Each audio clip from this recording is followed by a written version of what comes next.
স্মরণ করো সেই মুহূর্ত যখন মূসা অত্যন্ত গম্ভীর কণ্ঠে তার জাতিকে বললেন, আল্লাহ তোমাদেরকে একটি গরু জবহ করার আদেশ দিয়েছেন। এই ছিল এক স্পষ্ট নির্দেশ, প্রভুর পক্ষ থেকে এক পরীক্ষা, এক নির্দেশনার সূচনা। কিন্তু তারা কি করল? তারা চোখ গোল গোল করে তাকাল, অবিশ্বাস আর অবজ্ঞা মিশ্রিত হাসিতে বলল, তুমি কি আমাদের সঙ্গে ঠাট্টা করছ? আকাশ কেঁপে ওঠে যেন এই প্রশ্নে। একে এমন দুর্বিনয়, কেমন সন্দেহ!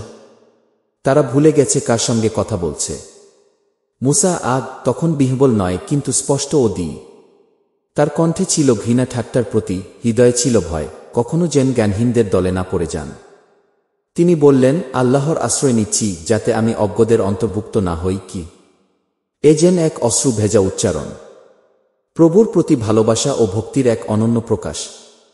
এ এক শিক্ষা, আল্লাহর আদেশের সামনে কখনো ঠাট্টা নয়, কখনো অবহেলা নয়। এটা ঈমানের পরীক্ষা, হৃদয়ের সত্যতা যাচাই। তোমরা কি তখনও বুঝতে পারো না?